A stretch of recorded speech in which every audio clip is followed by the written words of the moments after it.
نصیب فرمائے۔ اب بلا تاخیر تشریف لاتے ہیں حضرت مولانا محمد ناصر علی نعیمی صاحب۔ تشریف لاتے ہیں حضرت مولانا محمد ناصر علی نعیمی صاحب۔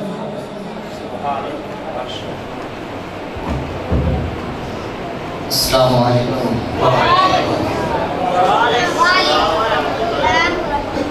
آپ سب لوگ مبارکباد کی مستحق ہیں کہ اس پرفتن دور میں جب یزیدیت کا دور دورہ ہو اور یزیدیت چھائی لا رہی ہے، وقت کی اہم ضرورت ہوتی ہے کہ اس وقت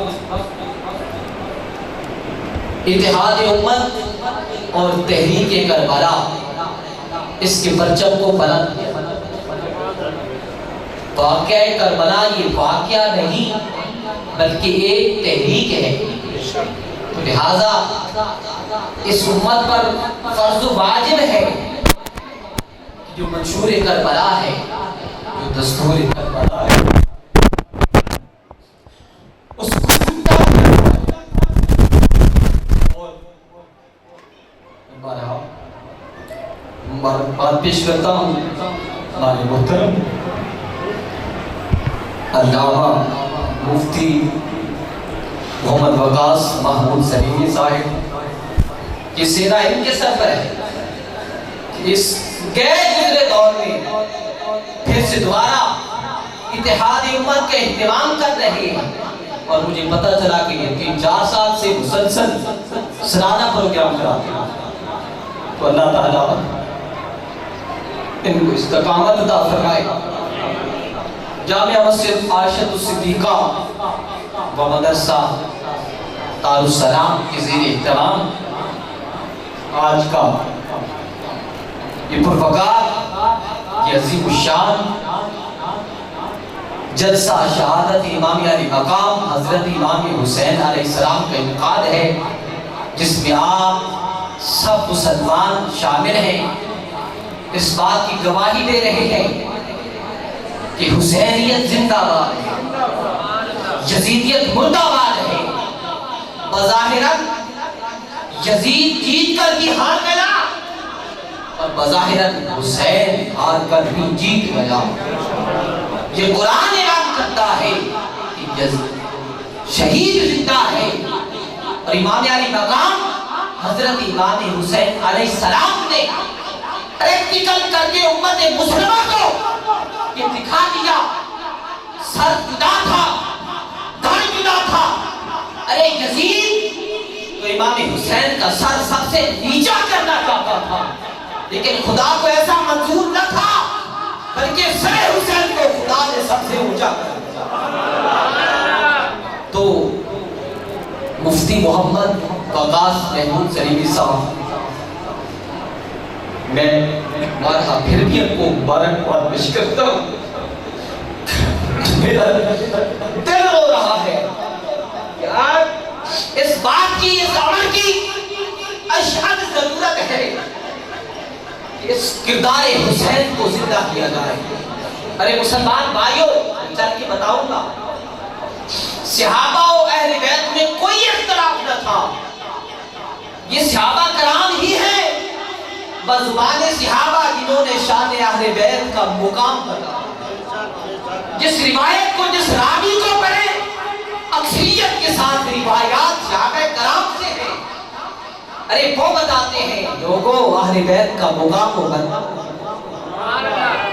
تو اس لیے آپ سب لوگ مبارکباد کی مستحق ہیں کہ اس پرفتن دور میں، فتنوں کا دور ہے، اور آقا علیہ السلام کی ذات پاک نے تو پیمانہ دے دیا تھا۔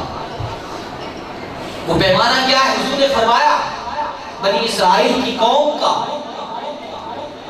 72 فرقہ بنا تھا، اور میری امت کا 73 بنے گا۔ 73 گروہوں میں سے، 73 جماعتوں میں سے ایک جماعت ناجی ہوگی، نجات والی ہوگی، باقی سارے دوستی ہوں گے۔ میرے آقا نے جب اتنا فرما دیا تو صحابہ کرام عرض گزار ہوئے، یا رسول اللہ صلی اللہ علیہ وسلم، جو آپ نے فرمایا کہ ایک جماعت حق پر ہوگی باقی سارے دوست کیوں گے؟ آقا وہ جماعت کون سی جماعت ہے اور اس کی کیا علامات ہیں؟ میرے آقا نے کنسپٹ کلیئر کر دیا، اس بات کو کلیئر کر دیا، اور حضور صلی اللہ علیہ وسلم نے فرمایا سن لو اہل اسلام، مخاطب صحابہ تھے، بالخصوص اور بالعموم یہ بات کلیئر کر دی۔ میرے آقا نے فرمایا ارے اس بات کا پوچھنے والوں سن لو، وہ جماعت ایک تو اس کی تعداد ساری جماعتوں سے کثیر جماعت ہوگی، پہلی علامت بتائی، اور اس جماعت پر ید اللہ علی الجماعت، اس جماعت پر اللہ کا ہاتھ ہوگا، اس جماعت پر ید قدرت ہوگا، اور اس جماعت کا منشور، اور اس کا نام بھی بتا دیا کہ اس جماعت کا نام کیا۔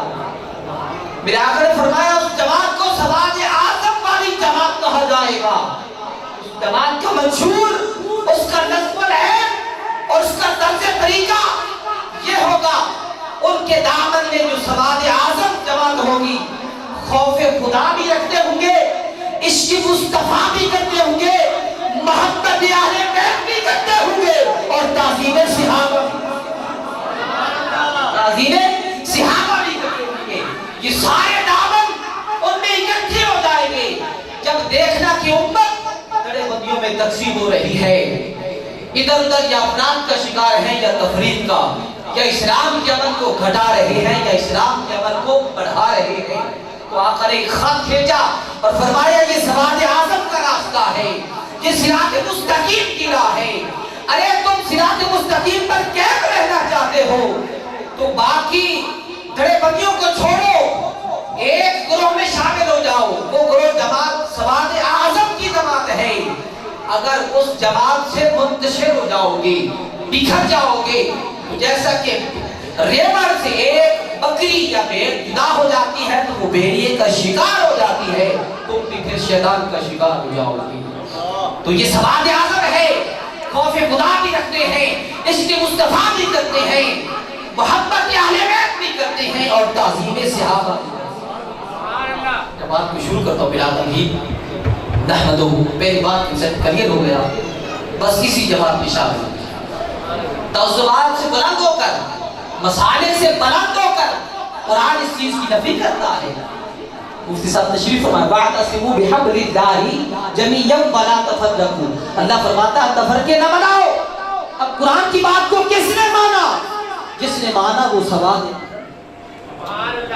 اس لیے آج اس عمل کی اشد ضرورت ہے، تعصبات سے بلند ہو کر، فرقہ واریت سے بلند ہو کر، رنگ و نسل سے بلند ہو کر، اسلام کی خاطر اور وطن عزیز کی خاطر ایک پلیٹ فارم پر اکٹھے ہو جائیں، اسی میں ہماری کامیابی ہے۔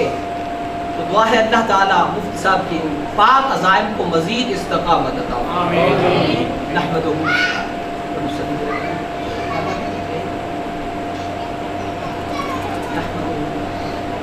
ونصلی ونسلم علی سیدنا و مولانا محمد رسولہ النبی الامین الوکیل الحبیب الکریم الرؤوف الرحیم، اما بعد فاعوذ باللہ من الشیطان الرجیم، بسم اللہ الرحمن الرحیم۔ مرج البحرین یلتقیان بینہما برزخ لا یبغیان، فبأی آلاء ربکما تکذبان، یخرج منہما اللؤلؤ والمرجان۔ صدق اللہ مولانا العظیم وصدق رسولہ النبی الکریم۔ ان اللہ وملائکتہ یصلون علی النبی یا ایھا الذین آمنوا صلوا علیہ وسلموا تسلیما۔ درود و سلام پیش فرمائیں، درود ابراہیمی پڑھیں، درود و سلام پڑھیں، جو جو درود آتا ہے پڑھیں بلا تفریق۔ اللہم صلی علی سیدنا و مولانا محمد وعلی آل سیدنا و اصحاب سیدنا محمد وبارک وسلم وصلی علیہ۔ الصلاۃ والسلام علیک یا سیدی یا رسول اللہ وعلی آلک و اصحابک یا سیدی یا خاتم النبیین، عالم ما کان و ما یکون۔ اللہ تبارک و تعالیٰ کی حمد و ثنا کے بعد میرے آقا امام الانبیاء حضرت محمد مصطفیٰ صلی اللہ تعالیٰ علیہ وسلم کی ذات اقدس پر بے شمار تعداد ہدیہ درود و سلام محبت عقیدت و احترام پیش کرنے کے بعد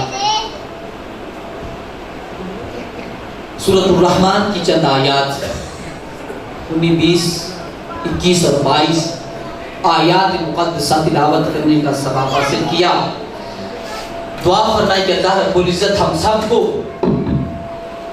اور آباد تشریف نعرہ تکبیر، نعرہ تکبیر، سراخان مصطفیٰ کاری آسم رشیدی، سراخان مصطفیٰ کاری آسم رشیدی، سراخان مصطفیٰ زندہ باد، سراخان مصطفیٰ، شہدائے کربلا، شہدائے کربلا، شہدائے کربلا، کربلا کے شاہ حسین، کربلا کے شاہ حسین، کربلا کے شاہ حسین، تیرا حسین میرا حسین، شہدائے کربلا، شہدائے کربلا، نعرہ تکبیر.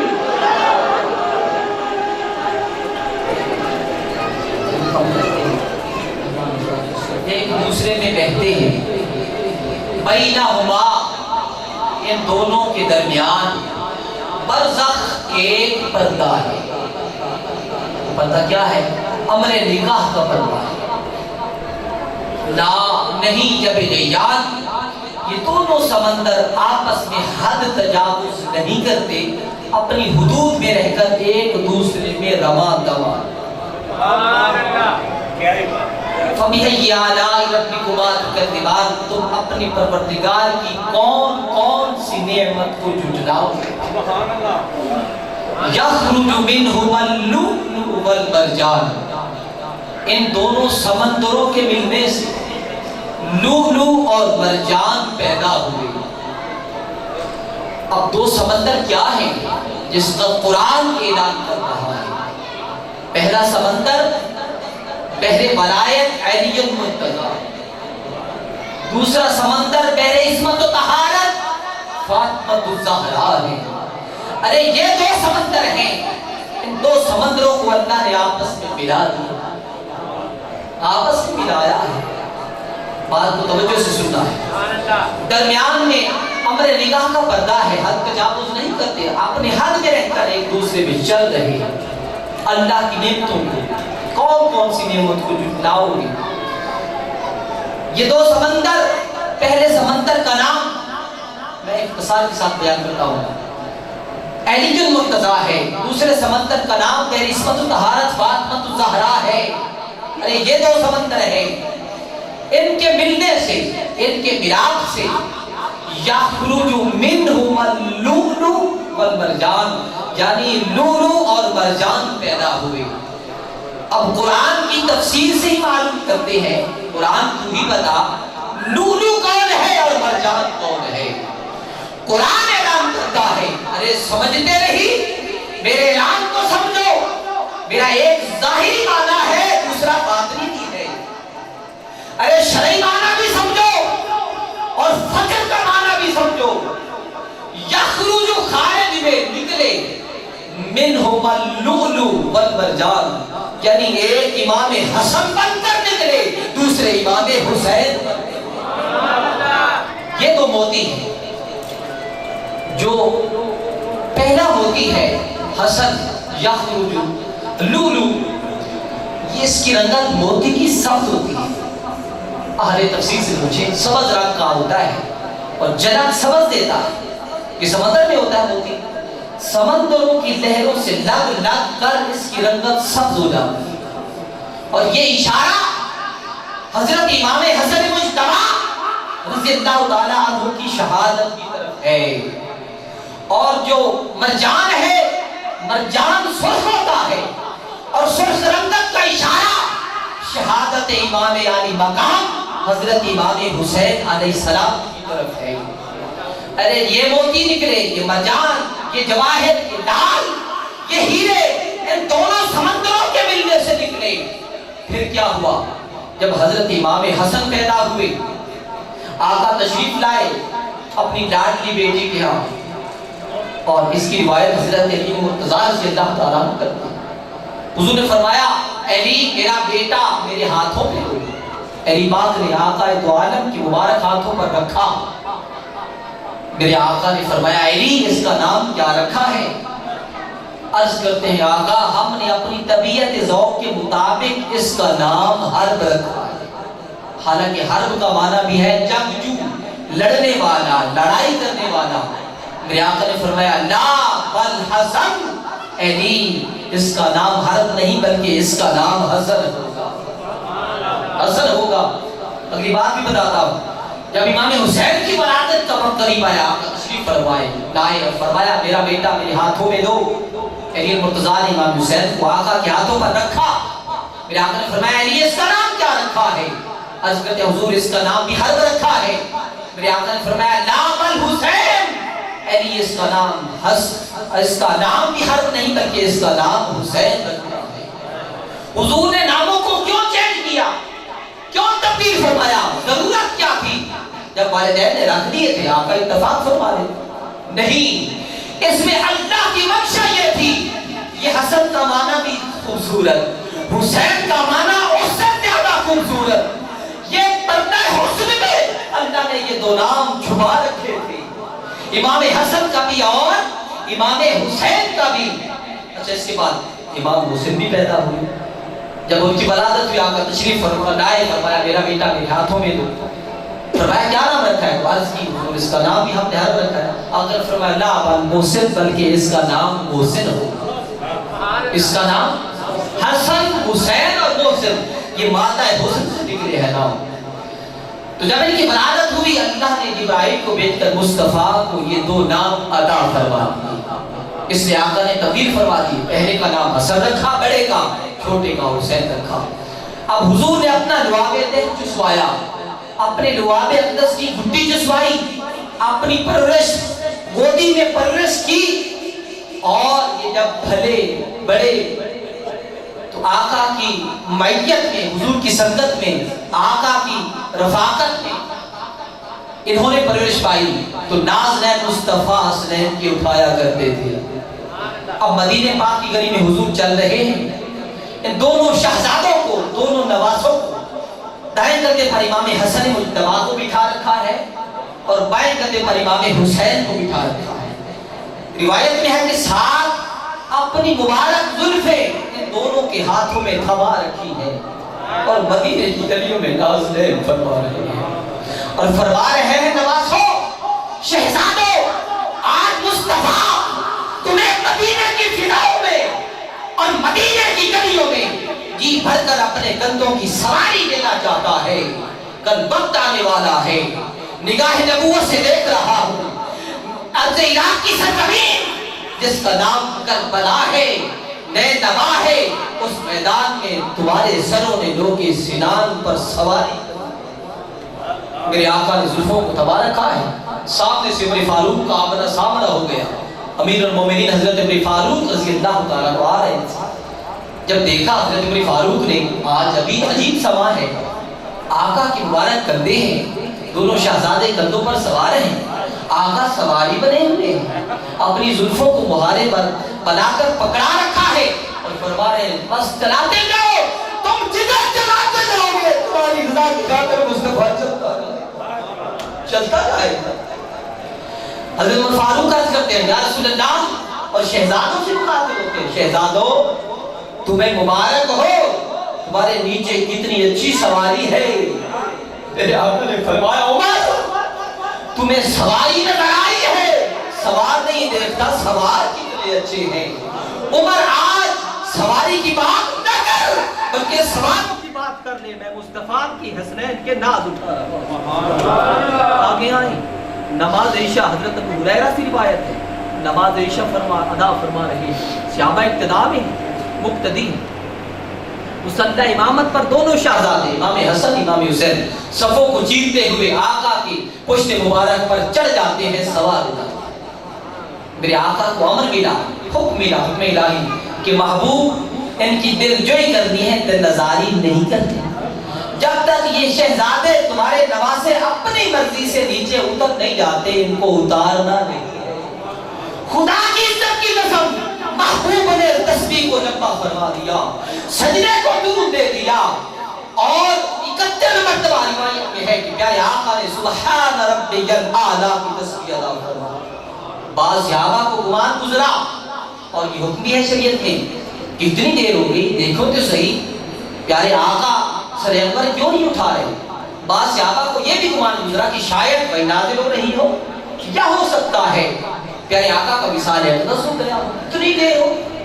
بعض صحابہ نے اپنے سر اٹھا کر دیکھے تو کیا منظر دیکھا، آقا با دستور سجدے میں ہے، اللہ کی حضور تسبیح ادا فرما رہے ہیں، اور امام حسن اور امام حسین دونوں شہزادے آقا کی مبارک پشت کی سواری کر رہے ہیں۔ جب 71 مرتبہ تسبیح ادا کر لی تو انہوں نے اترنا چاہا، جب شہزادوں نے اترنا چاہا تو آقا نے اپنے ہاتھوں سے تھام لیا، اس خیال سے امت مسلمان کہ کہیں میرے شہزادوں کو چوٹ نہ لگ جائے، کہیں گزار نہ پہنچ جائے، آقا نے تھام لیا۔ ارے اللہ کی حضور نماز ہو رہی ہے، نماز بھی قربان کر دی ان کے ناظرین پر، ارے نماز کی داد تو امام حسین نے رکھی ہے۔ اس حالت میں واپس لوٹے اپنی امی حضور سیدہ کائنات مخدومہ کائنات فاطمہ الزہرا کو خوشی خوشی یہ بات بتانے لگے، امی جان آج ہم نے نعرہ مصطفیٰ کی دوران نماز اور دوران سجدہ پشت مبارک کی سواری کی ہے۔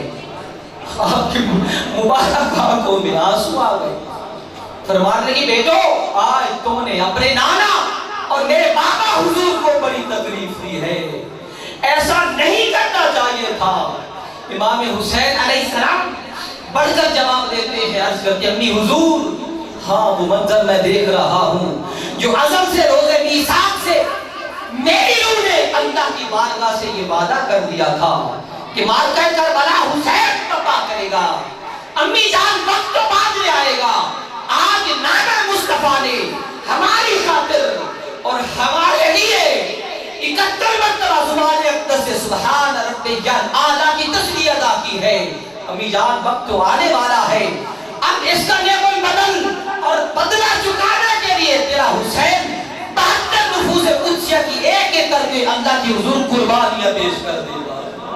یہ امام حسین کے الفاظ امی حضور نے پیار فرمایا، اور پھر دیکھیں جمعہ کا خطبہ حضور ارشاد فرما رہے ہیں، یہ دونوں چھوٹے شہزادے سے لڑکھڑاتے آ رہے تھے، کبھی گرتے تھے کبھی اٹھتے تھے کبھی چلتے تھے، پھر آقا نے ان کی خاطر جمعہ المبارک کا خطبہ چھوڑ دیا۔ مسلمان بھائیو آج جو امام دونوں خطبوں کے درمیان بیٹھتا ہے، دعا کرتا ہے، یہ تسبیح پڑھتا ہے، یہی وجہ ہے کہ حضور خطبہ ارشاد فرما رہے تھے، دونوں شہزادے آ رہے تھے، آقا نے شہزادوں کی خاطر خطبہ جمعہ چھوڑ دیا ہے، دونوں شہزادوں کو اٹھ کر تھام لیا ہے، سینے اقدس سے لگا دیا، اور بتا رہے تھے شہزادے۔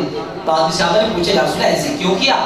تو فرماتے ہیں صحابہ تمہیں کیا پتا ان شہزادوں کا اللہ کے حضور مقام کیا ہے، خطبہ چھوڑ دیا، آگے ناظرین ہوتے رہے، سب کچھ ہوتا رہا۔ پیارے آقا نے فرمایا کہ نبوت کے بعد جو میری خلافت ہوگی وہ 30 برس تک چلے گی، 30 سال، اس کے بعد خلافت نہیں بلکہ ملوکیت ہوگی، سیاست ہوگی، حکومت ہوگی۔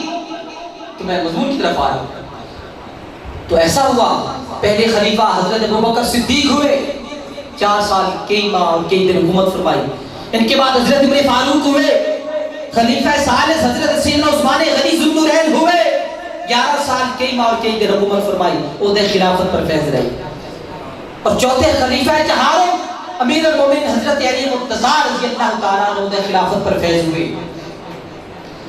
تو یہ 4 خلیفہ ہوئے، 5ویں بھی ہیں حضرت امام حسن مجتبی رضی اللہ تعالیٰ، انہوں نے بھی عہدہ خلافت 6 مہینے عہدہ خلافت پر فیض رہے۔ جب علی مرتضیٰ رضی اللہ تعالیٰ عنہ خلافت پر فیض ہوئے تو آپ نے خط لکھا حضرت امیر معاویہ رضی اللہ تعالیٰ عنہ کی طرف کہ بھائی معاویہ، یہاں تک الفاظ ملتے ہیں جیسے کہ امام الناس مجلس شورا نے باقی خلفاء کو منتخب کیا، اس طرح مجھے بھی انتخاب کیا ہے، میرا بھی، تو آپ میری بیعت فرما رہے ہیں، لیکن علماء نے لکھا کہ اجتہادی خطا تھی، بیعت نہ کی، اور علیحدہ حکومت قائم کر لی. ان کا دارالخلافہ دمشق میں تھا اور حضرت علی مرتضیٰ رضی اللہ تعالیٰ مدینہ پاک سے انہوں نے منتقل کر لیا تھا دارالخلافہ کوفہ میں. کوفہ میں آ گئے تھے, وہاں بار ہو گئے. تو یہاں پھر ایک جماعت وجود میں آئی جو شیعہ عینی کہلاتے تھے. یہاں شیعہ مکتب فکر مراد نہیں ہے, شیعہ گروہ جماعت کو کہتے ہیں لغت سے دیکھیں. تو یہ علی مرتضیٰ رضی اللہ تعالیٰ کی حامی تھے, حمایت میں تھے. اور دوسری جماعت پھر وجود میں آئی سیاست سے آگے بڑھ کر, پھر وہ بنو امیہ ان کی حمایت میں تھے. ان میں پھر تیسری جماعت وجود میں آئی, وہ لوگ علی مرتضیٰ کو بھی نہیں مانتے تھے, حضرت امیر معاویہ کو بھی نہیں مانتے تھے, استغفر دونوں کو واجب القتل کر ڈالتے تھے. تیسری جماعت, اور ان کا نعرہ کیا تھا؟ ان الحکم الا للہ, حکومت فقط اللہ کی ہے, ہم اس کے علاوہ اور کسی کو نہیں مانتے. پھر چوتھی جماعت اور وجود میں آئی, یہ کثیر جماعت صحابہ کرام کی جماعت تھی اور پھر متابعین ان کی اتباع کرنے والی. ان کا مطمع نظر کیا تھا؟ حق پر علی مرتضیٰ کو جانتے اور مانتے تھے, لیکن حضرت امیر معاویہ رضی اللہ تعالیٰ عنہ کے بارے میں سکوت اختیار کر رہے تھے, خاموش تھے, کچھ نہیں کہتے تھے. ساتھ علی کے تھے, حضرت امیر معاویہ کے بارے میں خاموش تھے. جب یہ معاملہ ہوا اور حضرت علی مرتضیٰ رضی اللہ تعالیٰ عنہ کی شہادت ہو گئی, اور اس سے پہلے جنگ جمل, جنگ صفین, اسی باب کی کڑیاں ہیں, یہ چھوٹے بڑے مارکے ہوئے. اور جب شہادت ہو گئی علی مرتضیٰ رضی اللہ تعالیٰ عنہ کی, تو حضرت حسن مجتبی خلافت پر فیض ہوئے. 6 ماہ یہ خلافت پر فیض رہے, اور یہی ان کی عظیم کو کاوش ہے کہ امت اس وقت دڑے بندیوں میں تقسیم ہو رہی تھی, گروہوں میں تقسیم ہو رہے تھے. انہوں نے حضرت امیر معاویہ رضی اللہ تعالیٰ عنہ کے دست پر بیعت کر دی تھی اس نقطہ نظر سے کہ امت 2 دڑوں میں تقسیم نہ ہو بلکہ یکجا ہونی چاہیے. اور ساتھ یہ فرمایا جناب ایسا کرنا ہے, یہ ایسے امانت تمہارے ہاتھوں پر بیعت کر رہا ہوں, پھر اس بیعت کو ہمارے خانوادہ میں لوٹانا. لیکن اتفاقاً پھر ایسا نہ ہو سکا. یہ حضرت امام حسن مجتبی رضی اللہ تعالیٰ عنہ کی خلافت کا دور ملا کر مکمل 30 سال بن جاتے ہیں. آقا کا فرمان بھی تھا 30 سال میری خلافت ہوگی, اس کے بعد خلافت نہیں ملوکیت ہوگی. تو یہ خلافت مکمل ہو گئی. اس کے بعد حضرت امیر معاویہ رضی اللہ تعالیٰ عنہ کو بھی وصال ہو گئے, اور یزید حضرت امیر معاویہ صحابی ہیں. آقا کا فرمان ہے الصحابہ کلہم عدول, میرے تمام صحابہ عدل پر قائم ہیں, بشمول حضرت امیر معاویہ. اور فرمایا میرے صحابہ ستاروں کی مانند ہے, ستاروں کی طرح, ستاروں کی مانند ہے. تم جس میرے ایک صحابی کی بھی اقتداء کرو گے تو تم لوگ ہدایت پر آئے. ہم اہل سنت و جماعت سواد اعظم حق پر علی مرتضیٰ کو جانتے ہیں, اور شرف صحابیت کی وجہ سے حضرت امیر معاویہ پر ہمارا سکون ہے. ہم چپ ہیں, یہ معاملہ اللہ کے ہاں ہے. اللہ اعلم و رسولہ, اس معاملے کو اللہ اور اس کا رسول ہی دیتا. یزید تخلیق ہوا. یزید بدبخت بھی تھا, فاسق بھی تھا, فاجر بھی تھا, زانی بھی تھا, بدقواس بھی تھا, بد کردار بھی تھا, سارے عیبوں کا مجموعہ تھا. یہ جب تخت نشین ہوا, تخت نشین ہوتے ہی اس نے جو پہلا حکم نامہ جاری کیا وہ یہ کرتا ہے اما بعد فخذ حسین و عبداللہ ابن عمر و عبداللہ ابن زبیر. ہستیوں کے بارے میں لکھا, مدینے کے گورنر تھے ولید بن عقبہ, اس کی طرف لفافہ بھیجا, قاصد بھیجا کہ ان ہستیوں سے میرے حق میں بیعت لو. کیونکہ یزید بدبخت کو یہ اندیشہ تھا کہ ان ہستیوں میں سے اس وقت کے اسلام کی بلند پایہ شخصیات تھی حضرت امام حسین علیہ السلام, حضرت عبداللہ بن عمر رضی اللہ, حضرت عبداللہ بن زبیر رضی اللہ, حضرت عبداللہ بن ابی بکر رضی اللہ تعالیٰ. یہ 4 عظیم ہستیاں تھیں اسلام کی بلند پایہ. تو ان ہستیوں سے یزید کو اندیشہ تھا, جب کوئی مد مقابل ہوتا ہے نا تو اس کا ڈر تو ہوتا ہے کہ میری مسلط پہ آ جائے. تو اپنی حکومت کی بقا کی خاطر یزید نے لکھا ولید بن عقبہ کو ان ہستیوں سے میرے حق میں بیعت لو، اگر تو بیعت کرتے ہیں تو فابہا، اگر نہیں کرتے تو گرفتار کر کے میرے تک لے آؤ۔ لیکن ولید بن عقبہ محبت اہل بیت کرنے والا تھا، آقا کی غلامی میں زندگی بسر کرنے والا تھا، اس نے کوئی عمل درآمد نہیں کیا۔ حالات ناسازگار ہوتے گئے، یزید نے سخت سے سخت حکم نامہ جاری کر دیا، فوج بھیج دی، ابن زیاد کو بھیج دیا، شمس بن جوشن کو بھیج دیا، شاعر کو بھیج دیا، خود یزید تمیمی کو بھیج دیا، بہت سارے قافلے بھیج دیے۔ مدینہ پاک کی فضا کو ناسازگار یزید نے بنا دیا۔ امام حسین علیہ السلام نے سوچا اور اپنی جماعت والوں سے مشورہ کیا کہ میرے چچا حضرت عثمان نے اپنی موت کو بے بسی اور بے کسی کے عالم میں گوارا تو کر لیا تھا، لیکن میرے نانا مصطفیٰ کے فرمان کے مطابق اپنی دفاع کے لیے تلوار نہیں اٹھائی تھی۔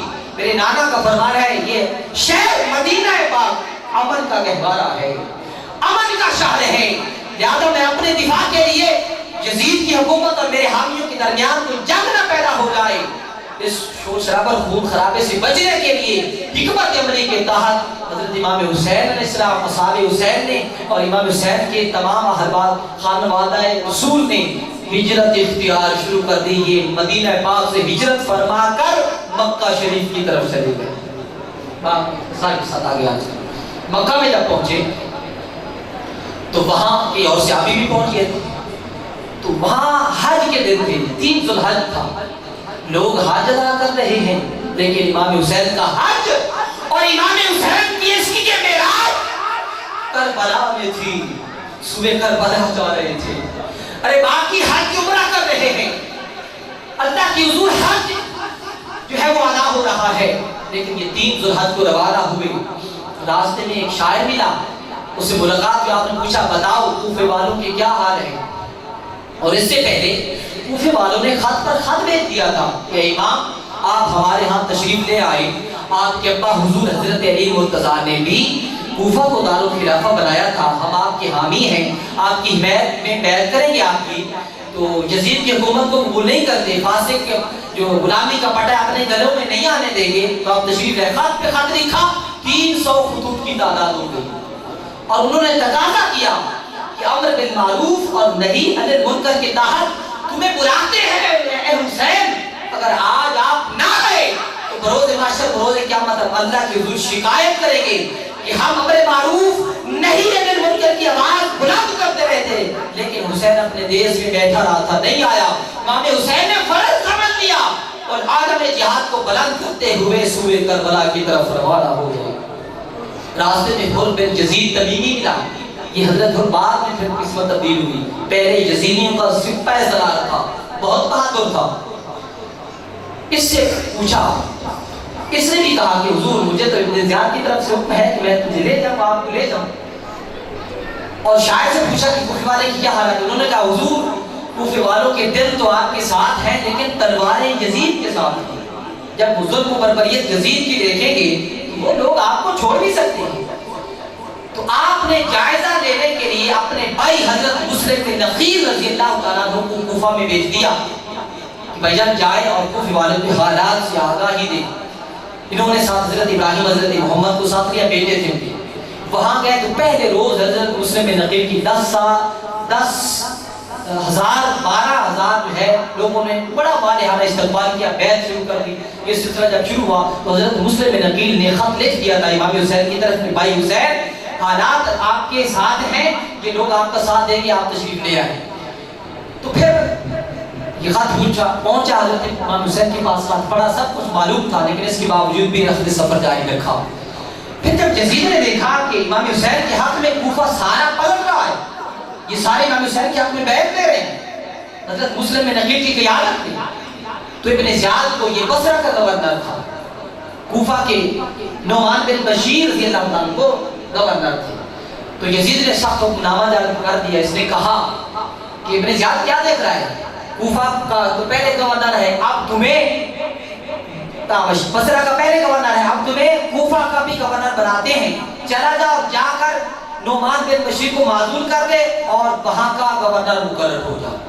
یہ وہاں پہنچا، مغرب اور عشاء کے وقت کے درمیان اندھیرے میں، اوپر کالا کپڑا ڈالا ہوا تھا، چادر لی ہوئی تھی، لباس بھی ایسا ہی تھا.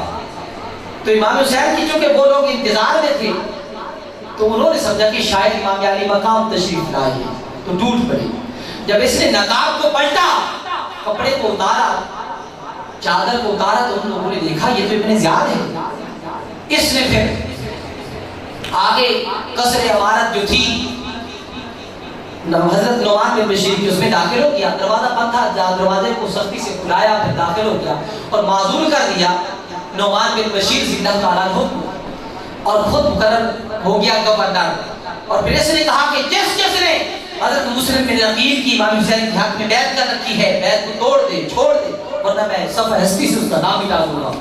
بالآخر حضرت مسلم بن عقیل کو گرفتار کر لیا گیا، ان کی شہادت ہو گئی. حضرت ابراہیم، حضرت محمد جن کے بیٹے تھے، ان کی بھی شہادت ہو گئی. سارا معاملہ ہو گیا.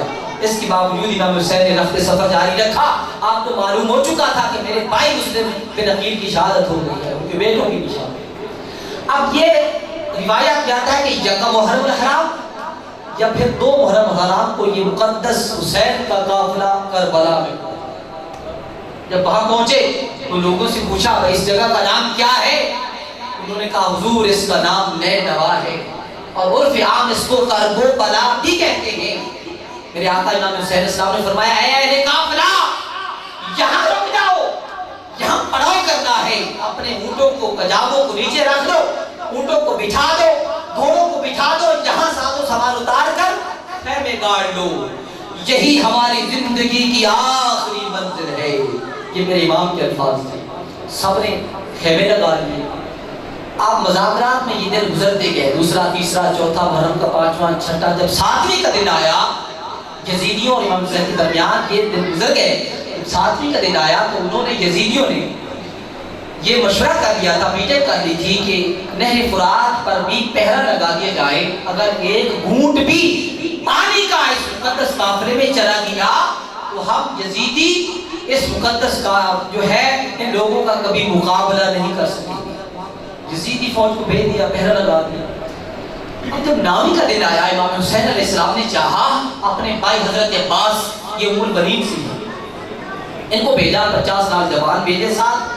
بھائی جان جاؤ، جا کر پینے کے لیے، بچوں کے لیے، وضو کے لیے پانی کی ضرورت ہوگی، پانی لے کر آؤ. یہ نہر فرات پر گئے. حضرت غازی عباس علمدار رضی اللہ تعالیٰ عنہ، وہاں پھر یزیدی فوج کنارہ انہوں نے چھوڑ دیا. شجاعت اور بہادری اتنی تھی، پانی بھرا، مشق کر لی. جب واپس ہونے لگے تو یزیدیوں نے سوچا کہ اگر یہ پانی مشق کا ان کے خیموں تک چلا گیا تو یہ لوگ ہمارے پر کچے اڑا دیں گے، لہٰذا یہ پانی نہیں پہنچنا چاہیے. انہوں نے تلواروں کے، نیزوں کے، تیروں کی بارش کر دی. مشق پھٹ گئی، پانی نیچے گر گیا. گھوڑا بھی زخمی ہو گیا. حضرت غازی عباس شدید زخمی ہو گئے، باقی جوان بھی کچھ زخمی ہوئے. اس حالت میں واپس خیموں کی طرف لوٹے. ادھر سے یزیدی فوج، ابن زیاد، شمر بن جوشن اور یہ سارے امور ابن سعد بھی سارے آ گئے. انہوں نے کہا کہ اے حسین تم سے جنگ کا آغاز ابھی شروع کرتے ہیں. میرے امام نے فرمایا اے یزیدیوں، جب جنگ کا فیصلہ ہو ہی چکا ہے تو کل کا دن جنگ کا دن ہے. ایک رات ہمیں اللہ کے حضور مناجات کے لیے مہلت. میرے امام نے مہلت مانگی، اجازت لیں. یہ شب عاشور کی رات ہے. چلے گئے. امام حسین نے تمام اہل قافلہ کو جمع فرمایا. اصحاب حسین تھے، خاندان رسولت کے نبوت کے افراد تھے. میرے حسین کے قریب کر کے باز فرمایا کہ میں تم سے بے حد راضی ہوں. تم لوگوں نے حق و صداقت کا، وفاداری کا حق ادا کر دیا ہے. مجھے معلوم ہے کہ میں نے اسی میدان میں جامِ شہادت نوش کرنا ہے، لیکن تمہیں اپنی خاطر جھونکنا اور مروانا نہیں چاہتا. تسی چلے جاؤ، تم چلے جاؤ اپنے گھروں میں. سب لوگوں نے تھر تھراتے لبوں کے ساتھ جواب دیا اے امام علی مقام، ہم آپ کو اس میدان کربلا میں تنہا چھوڑ کر نہیں جا سکتے. نانا حضور کو، تمہارے نانا کو کیا وہ دکھائے گی، کیا جواب دیں گی؟ ہماری ناشیت پہلے آپ کے مبارک قدموں پر گرے گی، پھر بعد میں آپ کی باری آئے گی. جب حلف دے دیا، حلف برداری ہو گیا، حسین صاحب کو تسلی ہوئی کہ یہ لوگ وفادار ہیں، واپس جانے والے نہیں ہیں. پھر کیا؟ امام صلی اللہ علیہ وسلم فرمایا زندگی کی آخری شب ہے، ارے جی بھر کر اللہ کی حضور عبادت کر دو، اللہ کی حضور مناجات کر دو. ارے قافلہ حسین نے شب عاشور کی رات تلاوت قرآن کی آوازیں آتی رہی، وہ مقدس ہستیاں نوافل پڑھتے رہے، تہجد ادا کرتے رہے، ساری رات اللہ کی حضور مناجات پہ گزر گئی۔ جب صبح کا وقت قریب آیا، میرے امام نے فرمایا اے اکبر کہاں ہو؟ آج آ جاؤ، صبح کی اذان تم نے پڑھنی ہے۔ سیدہ سغرا تمہاری زیارت کو اور تمہاری آواز کو مدینے کی وادیوں میں ترس رہی ہے۔ حضرت علی اکبر نے صبح کی اذان پڑھی اور اس آواز کو فرشتوں نے مدینے پہنچا دیا۔ حضرت سیدہ سغرا نے مبارک کانوں تک اب حضور امام علی مقام کی ابتدا میں تمام اصحاب صحابہ، اصحاب حسین سب خانواد رسول کے افراد نے نماز پڑھی۔ اب جنگ کا آغاز شروع ہوا، یکے بعد دیگرے عرب کا دستور ہے، ایک ادھر سے آتا ہے ایک ادھر قافلے سے، اس قافلے سے۔ تو پہلے اصحاب حسین نے یہ جنگ کا آغاز شروع کیا، ایک ایک کو رو کر جاتے، یزیدیوں سے لڑتے، لڑ کر بٹا کر جا میں شہادت نوش کر جاتے۔ جب سارے اصحاب حسین شہید ہو گئے، اب امام حسین علیہ السلام نے چاہا کہ خانواد نبوت سے میں ابتدا کرتا ہوں۔ پہلی شہادت حضرت غر کی ہے، لیکن وہ واقعہ بیان نہیں کر سکتا، وقت نہیں ہے۔ امام حسین تیار ہو گئے، حضرت علی اکبر کڑیت جوان، یہ رسول کی ماہ تمام 18 سال کے کڑیت جوان ہیں، یہ شبیہ مصطفیٰ ہے، سر سے لے کر پاؤں تک یہ تنویر مصطفیٰ تھی۔ آقا مصطفیٰ آقا پاک کی مبارک تصویر سے کی تصویر ہو بہو ملتی تھی۔ جب یہ اہل بیت آگے تو علم کی ہجر فراق میں دیدار کے لیے تڑپتے تھے، تو حضرت علی اکبر کی زیارت کر لیا کرتے تھے۔ یہ نکل آئے، انہوں نے عرض کیا حضور اب شہادت جامع شہادت نوش کرنا میری باری ہے۔ ان کو تیار کر کے بھیج دیا، اور یہ اہل بیت کے افراد دیکھنا چاہتے کہ شجاعت حیدری خون علی اکبر یزیدیوں سے کیسے لڑ رہا ہے۔ لیکن یہ جنگ میں جب پہنچے، میدان میں اترے، تو اس کرب و بلا کے میدان کی گرد نے دھول نے امام علی اکبر کو چھپا لیا تھا۔ اتنا اندازہ کر رہے تھے جہاں یزیدی بھاگتے اور دوڑتے نظر آ رہے ہیں، لگتا ہے علی اکبر ان کا پیچھا کر رہا ہے۔ کافی دیر گزر گئی، لڑتے لڑتے حضرت علی اکبر کو پیاس لگی، گھوڑا دوڑا کر ابا حضور کے قریب آئے۔ امام حسین علیہ السلام حضور سے فرمایا ابا جان اگر ایک گھونٹ پانی کا مل جائے تو میں تازہ دم ہو کر دوبارہ یزیدیوں کو واسطے جہنم کرنے کے لیے تیار ہوں۔ امام حسین نے فرمایا بیٹا آج کربلا میں اس وادی میں پانی تو میسر نہیں، لگتا ہے مجھے جو نانے مصطفیٰ نے مدینے کی وادیوں میں میری اپنی زبان اقدس مجھے چسوائی تھی، اس امر کے تحت چسوائی تھی کہ علی اکبر یزیدیوں سے لڑ کر آ رہا ہوگا، پیاس لگی ہوگی، پانی نہیں ہوگا، حسین تم اپنی زبان حضرت علی اکبر کو چسوا دینا، تو آ میری زبان چوس لے۔ حضرت امام حسین السلام نے اپنی زبان چسوائی، جب علی اکبر نے اپنے ابا حضور کی زبان پر رکھی تو عرض کرتے ہیں ابا حضور میری زبان سے بڑھ کر آپ کی زبان زیادہ خشک ہے۔ تازہ دم کر پھر اترے، یزیدیوں کو واسطے جہنم کیا، گاجر اور مولی کی طرف کاٹ کاٹ کر رکھ دیا۔ پھر آخر ایک شبہ نے نیزہ مارا، نشانہ باندھ کر حضرت علی اکبر کی مبارک سینے میں پہ وسط ہو گیا، اور حضرت علی اکبر زین سے زمین پر آ گئے۔ جب نیچے آئے تو بے ساختہ آواز سے یہ کلمات پڑھ رہے تھے، یا ابا تعبرنی، ابا حضور آ کر مجھے تعبر کیجیے۔ امام حسین گھوڑا دوڑا کر آ گئے اور اپنے بیٹے رحمت جگر کے قریب پہنچے تو حضرت علی اکبر حسرت بھری نگاہوں سے ابا حضور کا چہرہ تک رہا تھا اور عرض کر رہا تھا ابا حضور یہ شبہ نے نظام آ رہا ہے جو میرے سینے میں پیوست ہو گیا، اور وہ جاتے جاتے کہہ رہا تھا کہ آج حسین کا سفر دیکھتے ہیں کہ اس کڑیت جوان کے سینے سے اس نیزے کے پھل کو کیسے نکالتا ہے۔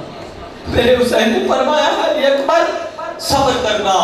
سلیم پر گود میں لیا علی اکبر کا، آہستہ سے تیر کو نکالا، مسلمانوں تیر تو نکل گیا، تیر کے ساتھ خون کا فوارہ بھی جاری ہو گیا۔ ارے وہ خون کا فوارہ جاری ہونے کے ساتھ حضرت علی اکبر کی روح پاک قفس انصری سے پرواز کر گئی۔ انا للہ و انا الیہ راجعون۔ علی اکبر اللہ کی حضور جا ملے، جام شہادت نوش کر گئے۔ جب علی اکبر کو امام حسین لینے گئے تھے تو آپ کی عمر مبارک 56 برس 5 ماہ اور 5 دن کی تھی، صحت مبارک اچھی تھی، ریش مبارک کا اور سر مبارک کا کوئی بال سفید نہ تھا۔ جب علی اکبر کی اس غم کو دیکھا، شہادت کا ماجرا دیکھا تو غم نے نڈال کر دیا، اب بوڑھے ہو گئے، حسین بوڑھے ہو گئے۔